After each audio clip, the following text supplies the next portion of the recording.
Welcome to another episode of Minding Your Stories.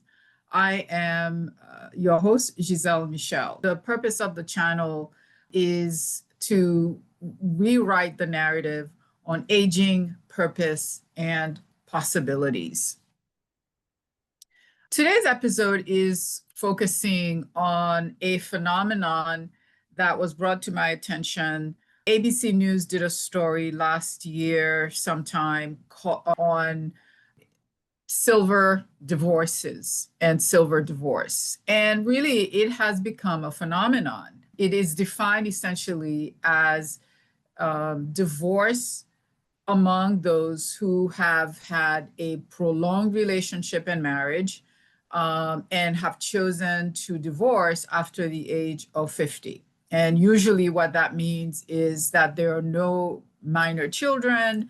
And these are people who would have spent maybe 30, 25, 30, 40 years together or more. And when you look at the statistics for divorce, in fact, they are happening mostly from people who are 50 and over, but especially from people who are 65 and over. And there are many reasons for that to happen. And we're going to delve more into one of the stories for why that may happen today. It's not a typical story, but it's one of the stories. Our guest today, Penny Horvitz, is a woman with an extraordinary sort of sense of resilience. She is a person who has had to reinvent and say yes to life in a new way. And frankly, even if you stay through the course of the story, even a little romance along the way. Penny's 70 and was married for 37, 38 years, but she'll talk to us a little bit more about that in a minute. And I know you will be delighted to hear from her and be informed by her story. So hello, Penny. Thank you so much for joining us today. Thank you. Thank you for that amazing introduction. And thank you for inviting me. My pleasure. So, Penny, let's start by kind of laying out the scene, right?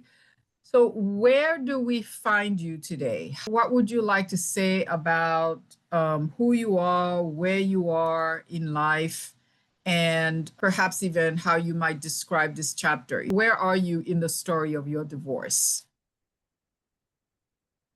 Thank you.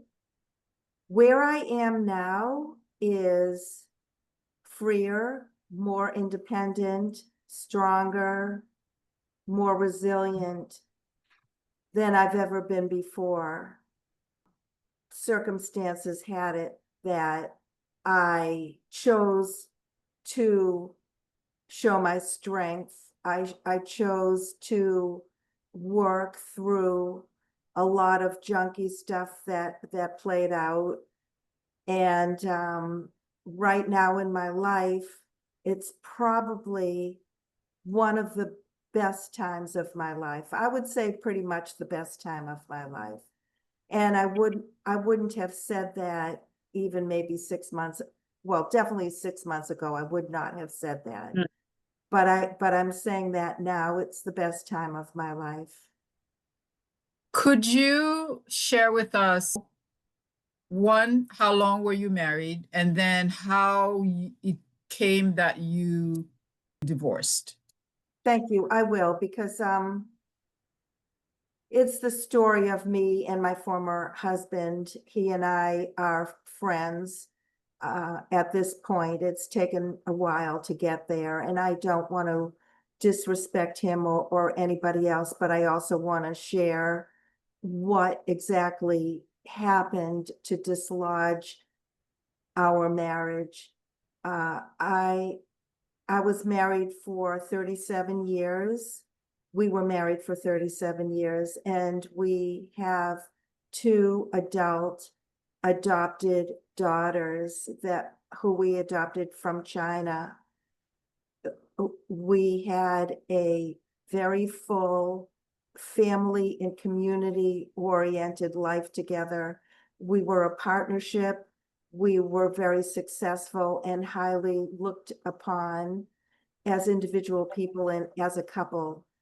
As I said, family was so incredibly important to us for all the holidays and all the milestones and all the celebrations and for everything. My former husband and I were on a cruise 3 years ago, a little over 3 years ago.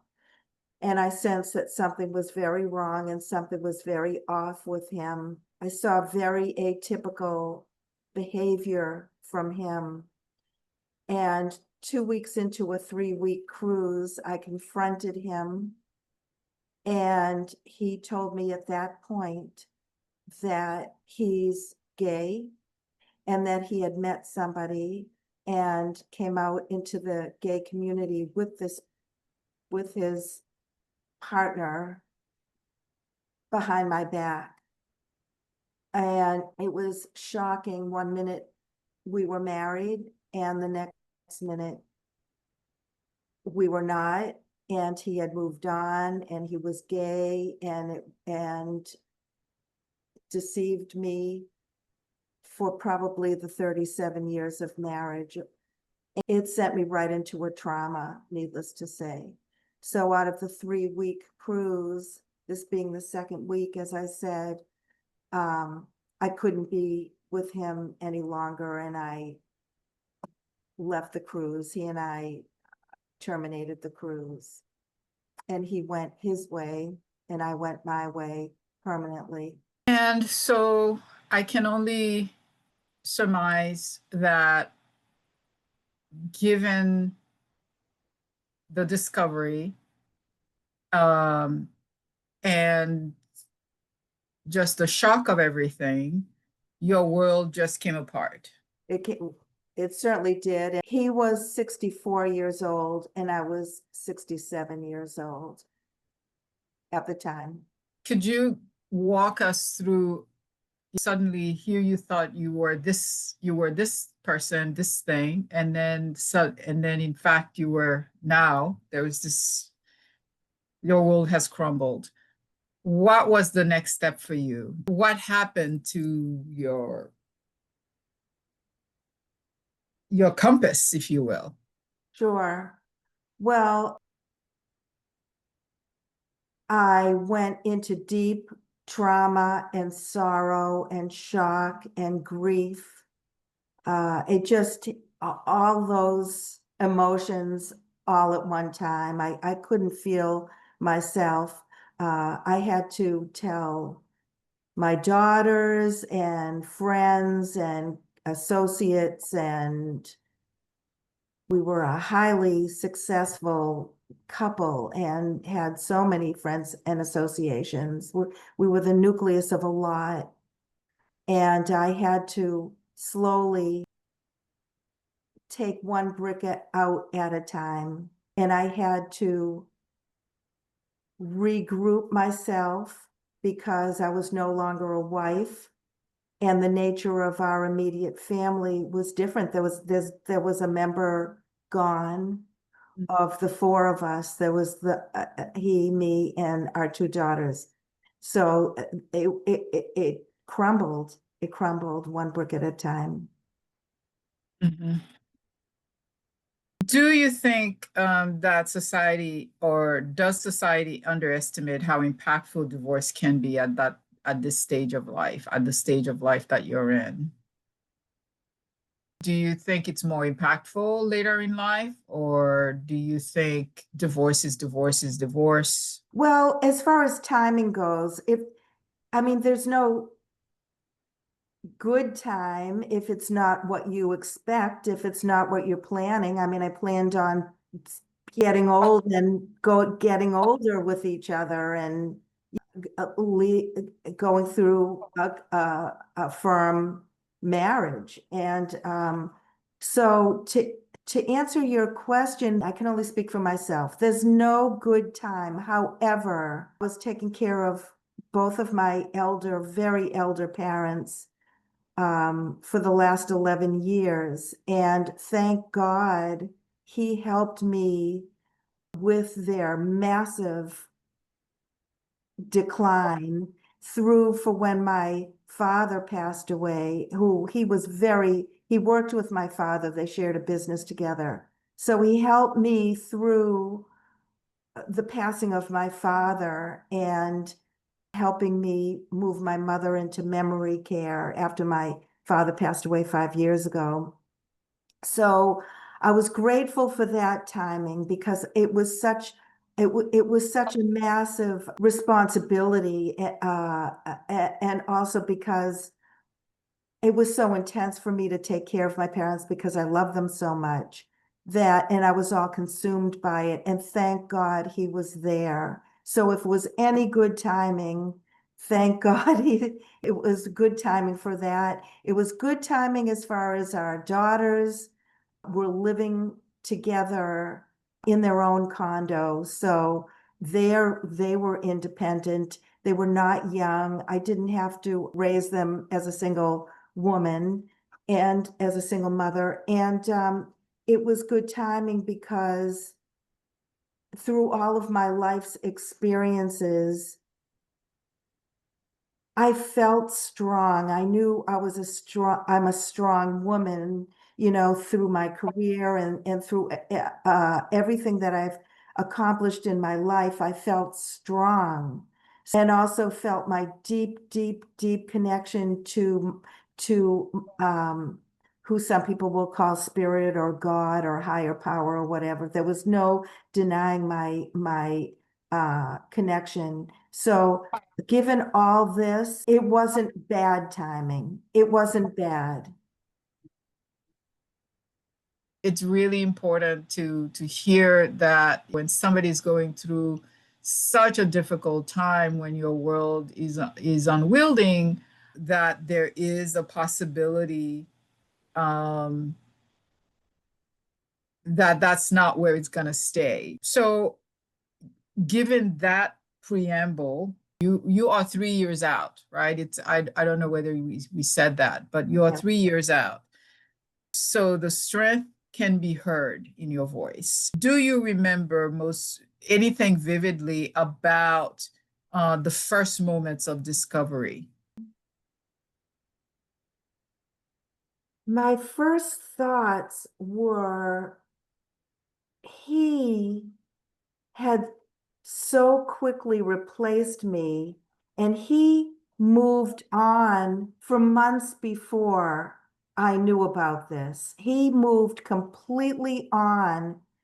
And how was I going to catch up? This was new to me and shocking to me. And how do I maneuver?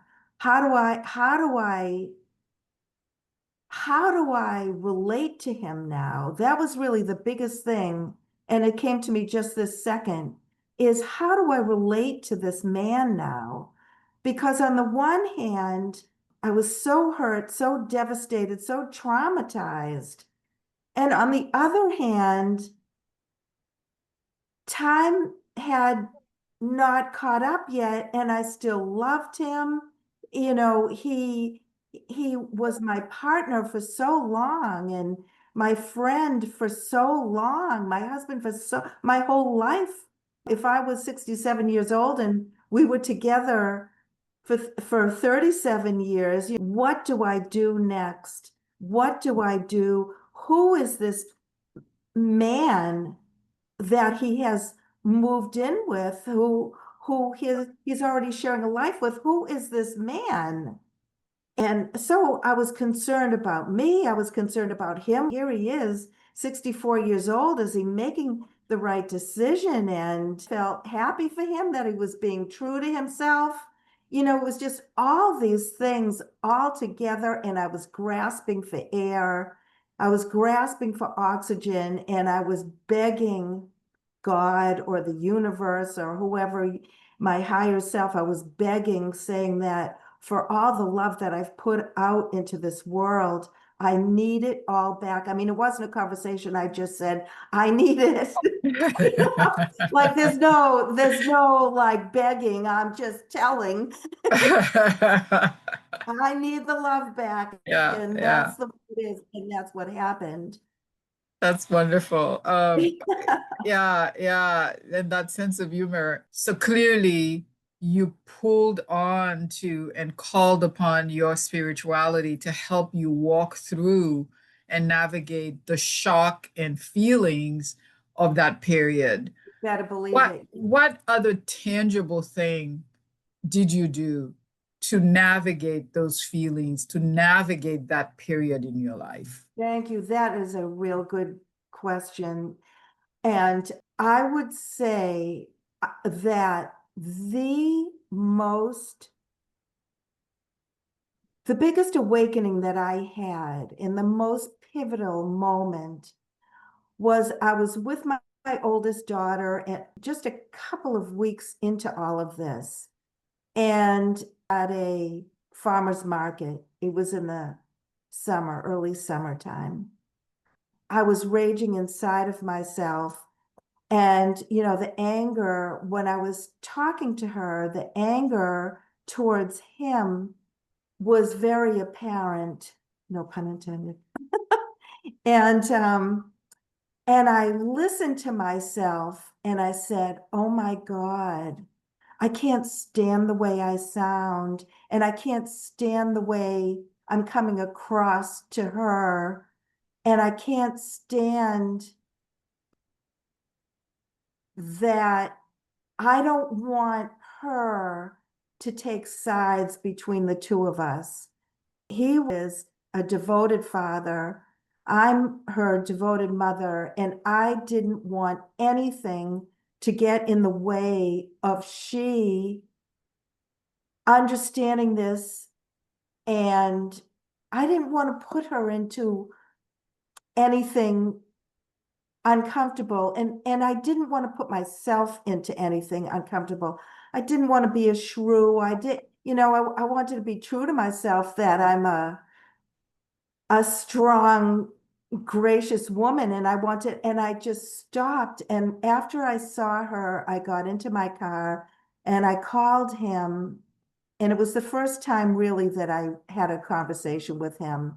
And I said to him, I'm opening up communication because I don't think that the daughters would do that naturally on their own. I'm opening up communication, and please call her. So that was a pivotal moment in how I wanted to conduct myself through all of this. It was so pivotal, and I held on to that until this day on my own expectations of myself. Mm. Yeah, um, that's just remarkable. That's just remarkable because that requires so many things to take place. And I think thank you for sharing that vulnerable moment because, you know, grieving is not always pretty. Anger is not pretty. Good one. Sadness is not pretty. Good one. Yeah. And fear is not pretty. But there was an edict. There was a personal edict in how you saw yourself in the world, Yeah. right? What kind of human you saw yourself to be in the world, not just with respect to the people you generally come in contact with, because I think that sometimes people forget that they save all the good part of themselves for the public, if you will, and then while they're with their families, they can be harsh because it's so hard sometimes to keep up being kind of this other persona, right? Yeah. But for you, it was important to integrate who you are throughout everything, that it is who you are with other people outside, who you are with people you don't know, who you are with your friends, who you are with yourself, and who you are, especially with your loved ones, right? Your family, the people closest to you. That was a thread that was going to run consistently across the bar for you. You showed us that that edict wasn't always perfectly run, it wasn't always perfectly met, but when you catch yourself falling short of it, right? And you give yourself space, right? Sometimes you need to have the space to be angry because something happened to you, right? Something happened with respect to your life, your expectations, and That's correct. the fundamental structures of who you thought you were. So you need time for that to work itself out. And for the pain, for the grief, for the fear, and all of that kind of stuff to play themselves out. But when it starts to get out of hand, and you catch yourself having it go out of hand, you're able to pull yourself back because you had for yourself a fundamental edict, right? For yourself and for who you are. And that's Yeah, really, I think that's a really important lesson for somebody who's hearing this, who may not even have thought of life in that way, have thought of how they walked the world. How people just think in general, oh, I'm a good person, right? That's just human nature. I'm a good person. But what is what are the fundamental tenets that make you good in your eyes? And so I think that's a wonderful example of what one of the fundamental tenets is rather for you and how you play it out. You recognize your human part and you have to let yourself grieve the way it needs to grieve. But at the same time, you are shifting. You can also call yourself um, to to reckon with your fundamental truth of how you want to walk the world. And so, that's right. yeah. That's exactly right. And it doesn't mean that I didn't fall apart in the privacy of my own room. But it's that sense of myself that I didn't want to disgrace. And so, talking about adjustments. So, we talked about the discovery, we talked about how you chose to do the walk, even in the hard moments. Um, but in the hard moments, what were some of the hardest adjustments for you post divorce, or during the time that you made the realization that your life was now going to be separate from your ex-husband's? The biggest adjustment is still being a single older woman. I mean, I'm 70 years old now, being single and whether it's an adjustment, no matter what the circumstances are, for a man and a woman when they were married and suddenly they're not, for whatever circumstances, it's a huge adjustment, but it's a real huge adjustment. The biggest question is, I don't have to consider anybody but me. And I can't remember. I mean, that was 40 years ago. It was 40 years ago, so or maybe never, that I considered just me and who am I and what do I really want and how do I please me? Because I'm a people person, a people pleaser. So how do I please me? Who am I?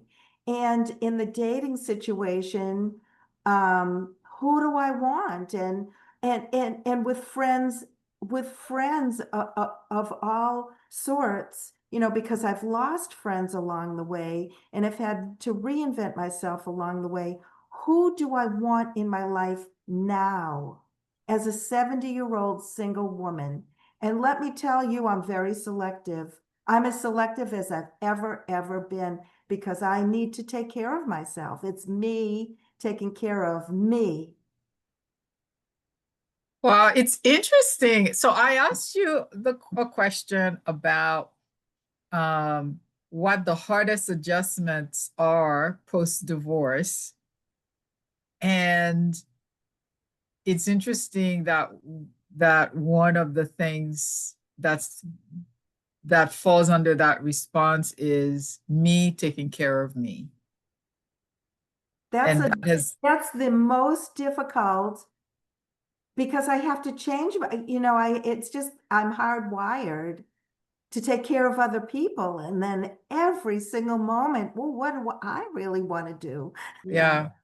I think that's a very woman thing. Uh, I'm sure there are some men who probably feel some of that, Yeah, um, aspects of that, but I think it's a very woman thing. yeah. Um, so what role did your daughters, your family play in your healing? My daughters have been exceptionally wonderful and supportive, uh, to the depths that I'm very pleased and proud of. They've been wonderful and also non-judgmental, which that is what I'm the most proud of, is that they are accepting of their father. They don't speak badly about him. They see this as a human experience, and um, they've been coming to terms with all of this, um, with graciousness also. So after your father passed away 5 years ago, you were still caretaking for your mom, but having to focus so much attention on caretaking for your mom during the course of all of this, was that also weirdly helpful in your Yes. healing process? And if Yeah. so, how was that? In what way? Even though she had severe dementia, um, over the last few years, though she had severe dementia, she was there physically, and I was able to love her as I always have. And because of our connection with each other, even though she didn't understand circumstances, she could sense, I'm gonna start crying. She could sense that I was off, for every visit. And she never lost her loving self. We never lost that connection until the very end. So, that truly helped me along the way.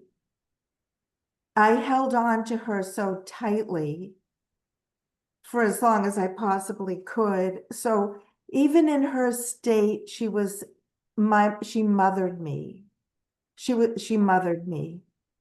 So your mind is still going on in the background and is still doing what the mind does with That's respect to right. your personal affairs, That's right. but you're able to give yourself some respite, right, by focusing on the needs of somebody else. That's So exactly right. I you never know, lost that role. I didn't lose that role all yeah. these years. I was still the daughter, the loving daughter. But I'm gonna start now talking about reinvention.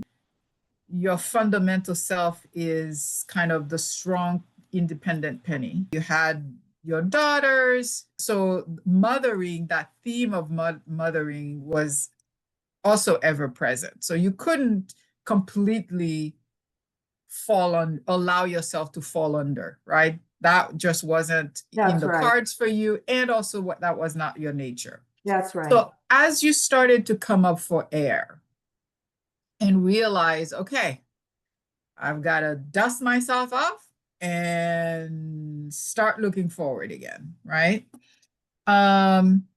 You made the decision along the way to reclaim your maiden name. Why did you do that? And what was symbolic about that for you? I wanted to go back to my maiden name because I was no longer married and I did not want his last name.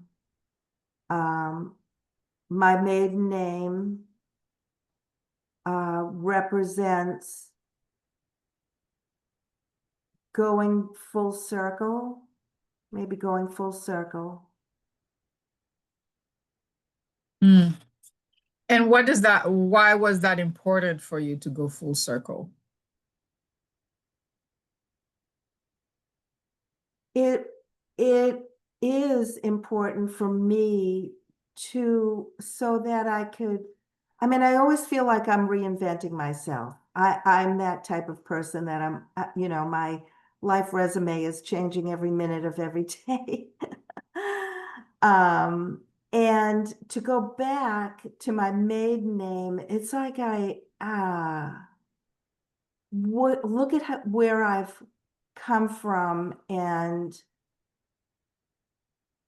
the sense of family, the sense of my parents, I had such a wonderful family. My parents were just extraordinary people, and I wanted to go back to honor them by taking back the last name, if that Mm, makes sense. mm, mm-hmm, Yeah, and honoring that little girl that, who I was, that little girl who, got married and had a full life and is going back and reworking myself, reinventing myself. mm-hmm, mm-hmm. To stay with the theme of reinvention, you um, moved to Florida, Yeah. right? And have had to sort of recreate a new community for yourself. What surprised you about having to reinvent yourself at this stage? Well, music is so important to me. Music is key. Music and art, and the arts are important to me, and they have healed me. I have immersed myself in um in music and arts here in Florida. I'm in a location where there's so much of it between karaoke and live music and live street music and musicians playing everywhere. It's so accessible. Every evening I could go out, and I do go out and immerse myself in music. That is key for me. It has been key, and I pretty much knew that without knowing that. Mhm, On my list of what I wanted to do for myself and for the people that I was looking for, right after my separation from my former husband, music was key. It was on my wish list. It was on my everything list is music of mhm. any form, any kind. So I'm here, and it has, because I'm in the scene here in Southern Florida, the music scene, it's introduced me to so many people in a very different life than I ever could have expected. And it's been glorious. It's been full on glorious. So you're not just an observer of music or somebody who is a bystander. Yes. You have thrown yourself 2 feet deep into it with full enthusiasm, Yeah. and by way of karaoke and other ways. And so and that's become an interesting thing for you. So I guess I wonder whether that has surprised you about yourself. Oh, absolutely. I never expected that I'd be singing and singing publicly and singing on a stage, and um circumstances had it that I was introduced to the karaoke scene here. And there are numerous venues, karaoke venues here in Southern Florida with a nucleus of people that I associate with of various ages, 50s, 60s, 70s, 80s, 90s. And as a group of people, it's definitely phenomenal, I think, because the people that I'm friends with and associate with they're not caught into ageism. So, they're learning new instruments in their late 70s, and they're going to dance parties, and they're having theme parties, and they're dressing up and singing and, loving and very vibrant. And I got caught up in that. I am caught up in that because I love the vibrancy and I love the fact that there's no ageism. And so given that, everybody, no matter what their talent or lack thereof is, they're all up singing, their Supremes and their, all these Raylettes and all these fun people singing in the background, doing doo-wop and all these different venues, and they're getting up, and it doesn't matter. They're just having a good time. And I got swept into the daringness of it. And I started singing with a group of women. They would just say, "Come on, Penny, come up and sing with us. Come up and sing with us." And then a few said, "Well, you can sing, you can carry a tune. Why don't you learn a couple of songs?" And so I did, but I was in a safe environment. They were all people that I know. So it was safe. It wasn't as if I was, getting up to strangers. So with that support, I started singing and singing and singing, and then we all danced together, male and female and young and old. And so I never in a million years ever would have thought that I'd be getting up singing. I never thought in a million years that I would be involved in the romance of this, the romance of the fun of it all, Right. the joy of it all. What role actually does joy play in your life these Oh my days? God, if it's not joyous, I'm not doing it. Joy is the highest form. It's, love and joy. I believe it goes hand in hand. And, joy, I'll tell you,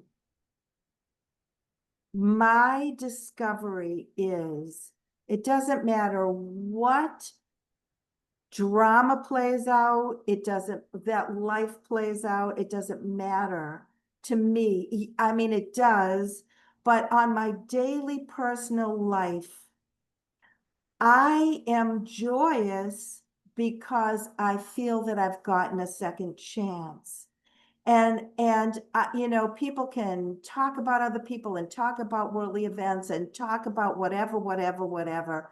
And I'm so centered on the fact that I'm grateful and joyous no matter what.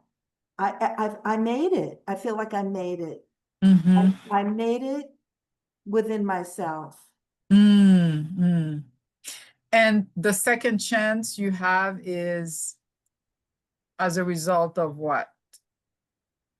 I have a second chance as far as freedom, independence, strength, and romance. I Mm-hmm. have a second chance to ex express all parts of me like I've Mm-hmm. never expressed before in all ways. You mentioned that a group of women friends of yours introduced you to the karaoke scene in South Florida. What role does community play in your life these days? Um, I had one set of community until my separation. I had a certain tight community. And then when I was separated and then divorced, the nature of the community changed. I lost a lot of friends and associations in various ways, for various reasons. And now I have a different community, and I'm grateful because my nature is to hibernate when I'm very upset and in distress. And my community, a few people in particular, they know when they get me out of it. If they don't see me for a day or a week or whatever, they'll call or text and say, come out tonight. I'm going to be at such and such a place. And so they have been the ones who have helped heal me, because I wouldn't be as sociable as I am now. I don't think I would. And also I have also joined VFW and the American Legion. So I'm also part of two important groups. I do volunteer work there. So community has been very important to me. We're gonna shift gears again and now talk about some of the fun stuff. Yeah. Dating. All right. Well, let's get into it. So, have you made the decision to date post-divorce? You sort of intonated a little bit as such during the course of this conversation. So let's have you made the decision that this is an important thing for you to do, and have you plunged into the waters? I knew a couple of, maybe a half a year after he left me, I knew that I wanted to date, not necessarily date, no. I wanted somebody to be with. I wanted a partner to be with, and who I wanted, as I was discovering me again at these advanced ages, who I needed for a romantic interest, I had to discover who I needed, because it's very different in your late 60s and 70 years old. It's different who you want, who I want as a partner compared to when I was in my 20s and 30s. Yeah, I already had a family, I already had a career, I already had everything. It was a matter of who I want to share this part of my life with. And really so in essence, I'm very self-contained. In essence, I knew from the beginning I wanted a romance with somebody, because I'm a loving person, I'm a loving woman, and I feel that it was a disservice to me if I didn't find a loving person to me and for me. Mm. So about 6 months in, I started shifting into wanting that. Mhm, mhm.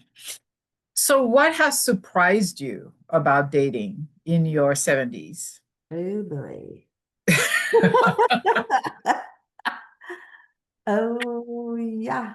What has surprised me? What has surprised me is, well, at this stage in the game, we have all experienced life. And life has changed us and rearranged us. What I've had to maneuver through is, what is the facade of a man and what it is the inner workings of somebody. You know, I'll put it honestly, there's a lot of cheating and there's a lot of lying and there's a lot of manipulation. And being a single older woman who has been new to dating, it's horrifying for me. You know, I feel vulnerable, exceedingly vulnerable. And you know, having a group of friends, karaoke friends and whatever, I feel less vulnerable because I know these people. But if I had to go out, I would feel very vulnerable on my own. And it's not comfortable for me. It's very difficult, very, very difficult as a loving, sensitive, kind woman, trusting, and I trust who I'm meeting, and then it turns out that they're not trustworthy at all. And the difficult, that has been it.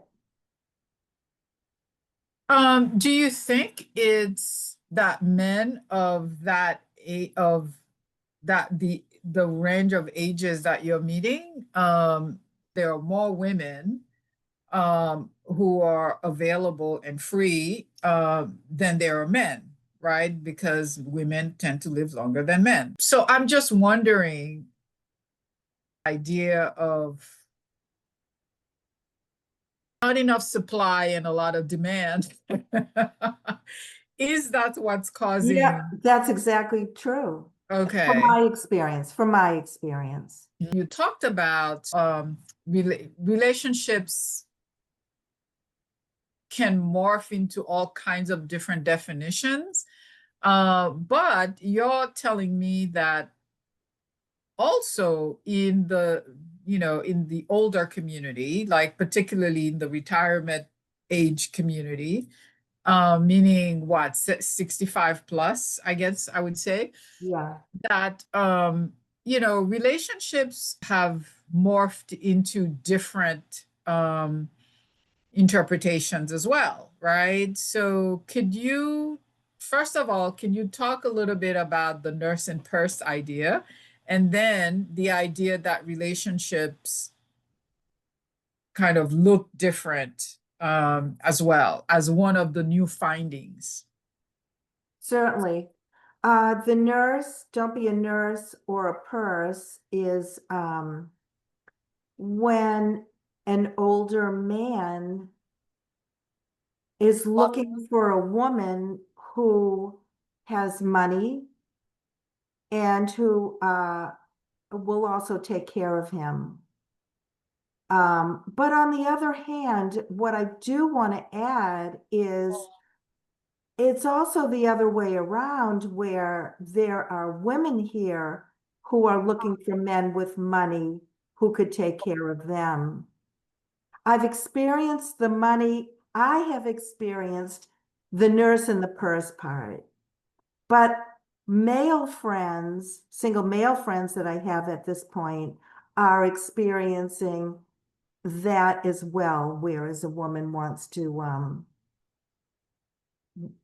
man for his money, for his wealth, and all that it brings. Mhm.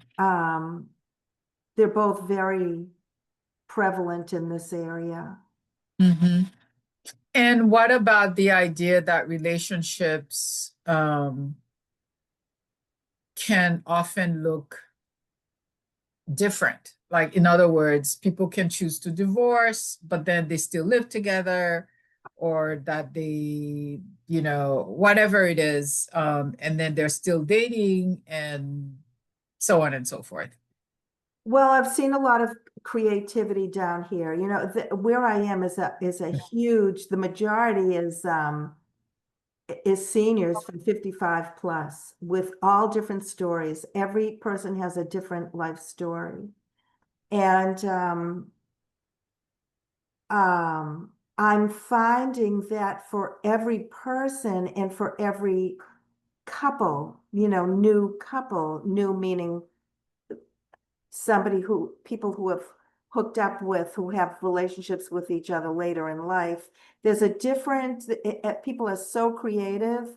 I know people who live together out of convenience. I know of people who were married, who are divorced, who live together because they can't live separately, financially. There's just so many different scenarios, and people make it work. It works for them. And there's certainly not any judgment on my part. It's more interest of how creative people can be to make their lives work at this point. Do you find then that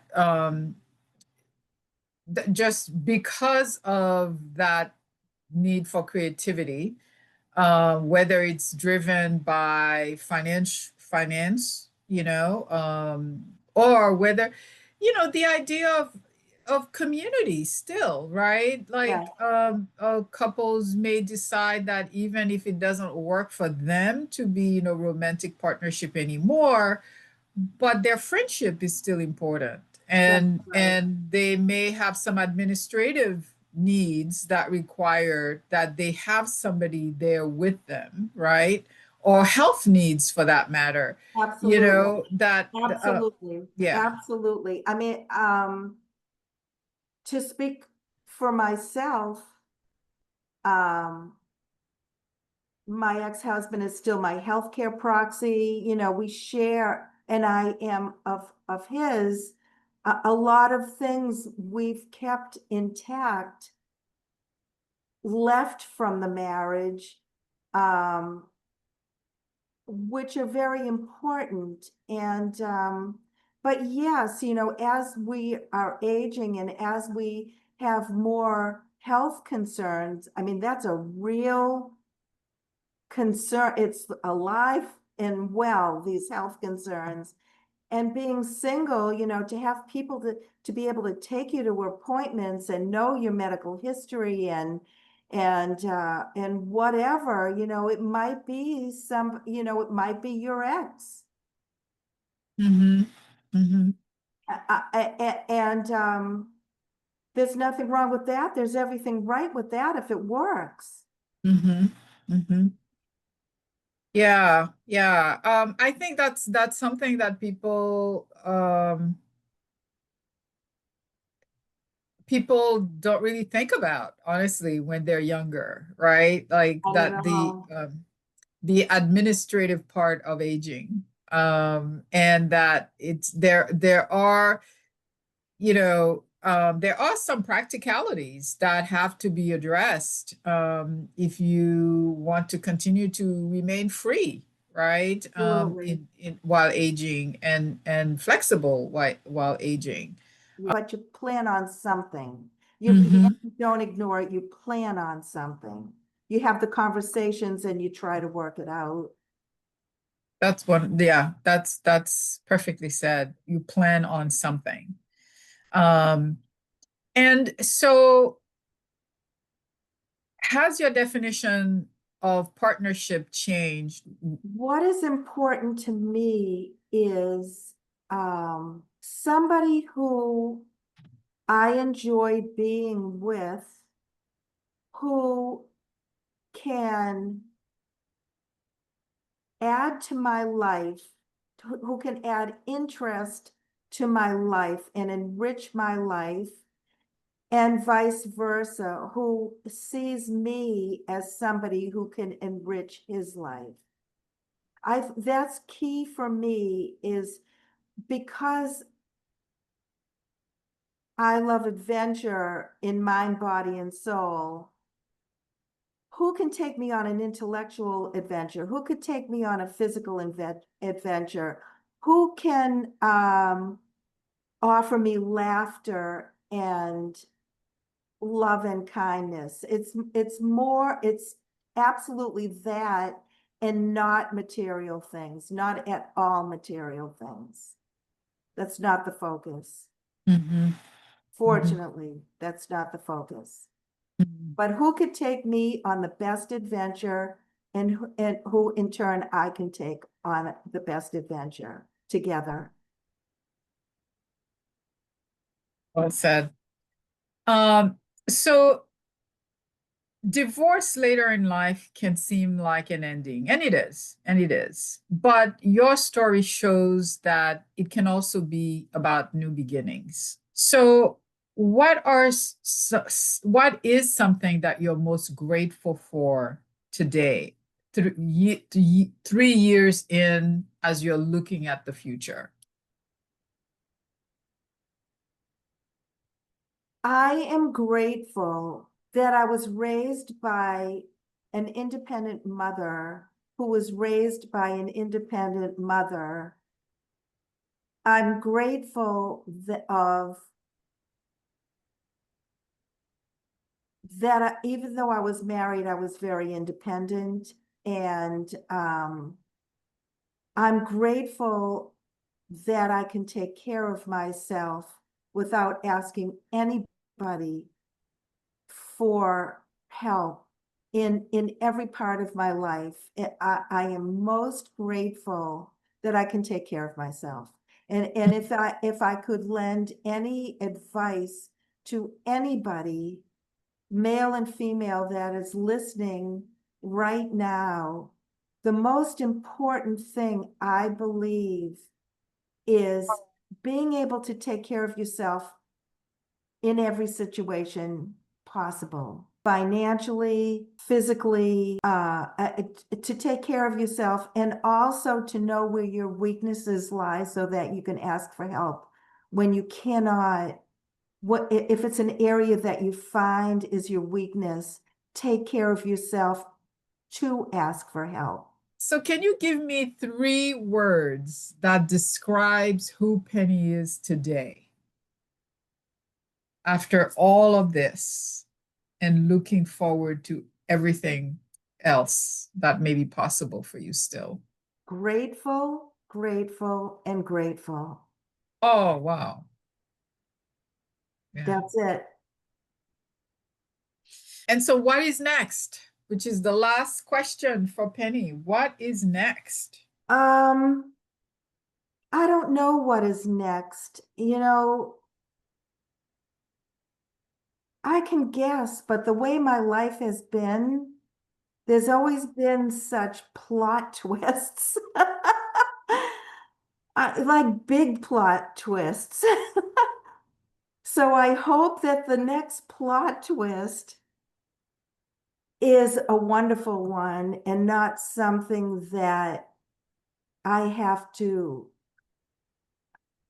that I don't need to pull out my strength for. I hope it's a wonderful plot twist in a positive way, because I just would like a break. So I don't want to whip out that strong. I just want to be yeah, yeah, happy. yeah. I And understand. grateful, and really grateful. I am that'll, no one can ever take that away from me. Yeah. Yeah, yeah. That is a perfect way to end this segment. And I will say thank you so much, Penny, and the audience, to the audience. Um, I thank you for your courage, your honesty, and your humor. Your story is not just about divorce, it's about really reclaiming who you are. We talked about that, in this with the symbolic act of even reclaiming your name, your personal family name, and daring to live fully at every age, right? You've gone back and now you're singing, you're doing karaoke. Thank you. So if you viewers, this comment is to you. If you have connected to Penny's story in any way, please like, share, and subscribe to Minding Your Stories. Leave comments, and let's grow this community. So until Absolutely. next time, I thank you so much again, Penny, and I will Thank see you, you Agnes. A million blessings to everyone. I will see you soon. Thank you, everybody. Thank you.